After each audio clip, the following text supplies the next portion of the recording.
another story for you today that one of my little friends has asked me to read. And it's another Mr. Man story. This one is Mr. Tickle and the Dragon.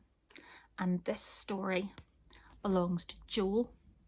So Joel, I hope you enjoy this one. This is a special story for you, but I hope everybody enjoys it. Mr. Tickle was having a very good day. 21 people well and truly tickled. A very good day indeed. But when he arrived home, he could not believe his eyes. I can't believe my eyes, he said to himself. Somebody has burnt down my house. Mr. Tickle's house was gone. All that was left was a smoking, charred pile at the end of his garden path.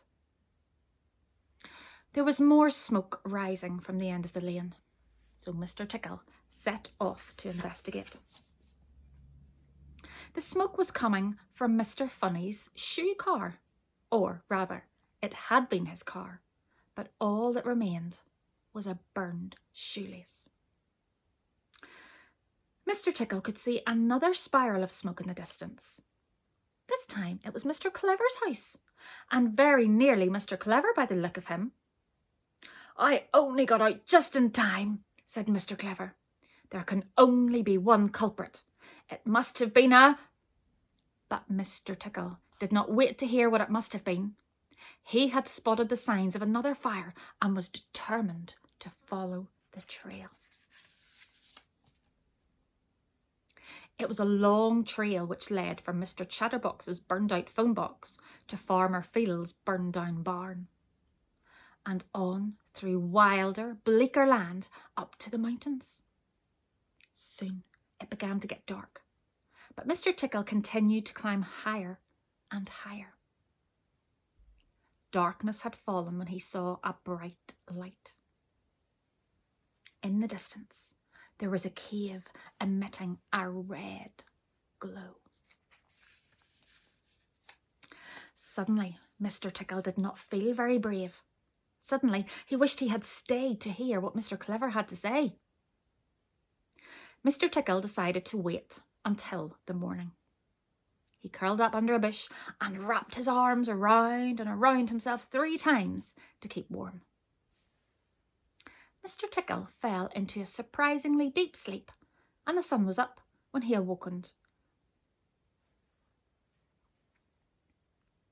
Mr. Tickle fell into a surprisingly deep sleep, and the sun was up when he was woken by the rustling of the bush.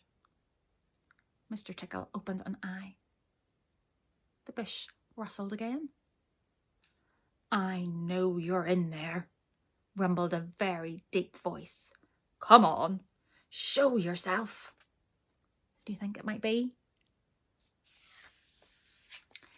Mr. Tickle cautiously poked his head through the top of the bush and stood blinking in the bright sunlight.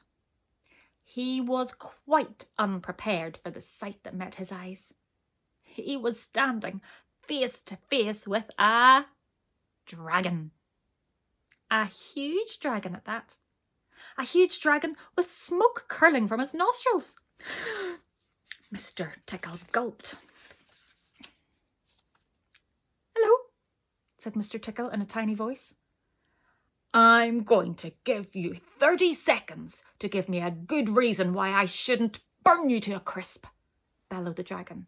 And then I'm going to burn you to a crisp. Mr. Tickle gulped for the second time. Mr. Tickle needed to think fast. He realised his arms were hidden. Quick as a flash, he sent one of Mr. Tickle needed to think fast. He realised his arms were hidden. Quick as a flash, he sent one of his extraordinarily long arms snaking through the bushes and under the dragon's belly. Mr. Tickle flexed his fingers and hoped beyond everything that dragons are ticklish. The dragon instantly crumbled into a giggle, laughing. Oh, The dragon instantly crumbled into a giggling, laughing tangle on the ground. "Ha, ha, ha," roared the dragon. "Hee, hee, hee," wheezed the dragon. "Ho, oh, oh," boomed the dragon. "Stop it, stop it," he cried. "I'll stop tickling you if you promise to stop burning things," said Mr. Tickle. "Anything, anything, I promise," pleaded the dragon. Mr. Tickle stopped tickling and looked at the dragon squarely in the eye. "What you need to learn," said Mr. Tickle, "is to put your fire breathing to good use. You should be using your extraordinary skills to make people happy. I'll show you." The dragon lay on the ground and Mr. Tickle hopped on his back. Then the dragon shook out his great wings and took off, circling high over the mountains and swooping down into the distant valleys. They flew lower and lower, passing over barns and cottages. "Look," cried Mr. Tickle, "it's little Miss Splendid's house. I have an idea for your first good deed." What do you think this first good deed might be? Mr. Tickle and the dragon stood beside little Miss Splendid's swimming pool. "It's too cold today to swim in little Miss Splendid's pool," said Mr. Tickle. "Do you think you could do anything about that?" The dragon thought for a moment. Then he took a deep breath and breathed out through his nostrils. Flames licked across the surface of the swimming pool, and in no time at all, the pool was steaming. Little Miss Splendid was delighted. Mr. Tickle, the dragon, and little Miss Splendid had a very enjoyable swim. In fact, the dragon had a very enjoyable day. He melted the ice on Mr. Bump's path, and Mr. Bump couldn't have been happier, as most mornings he usually slipped and bumped his head. He warmed up Mr. Forgetful's cup of tea, which he had made at breakfast time and forgotten to drink. Mr. Forgetful was delighted. He doesn't normally get to drink hot tea. And Mr. Greedy was very impressed when the dragon cooked 15 sausages all at once. By the end of the day, the dragon had a big glowing smile across his face. "Do you know what?" he boomed cheerfully. "I feel really good."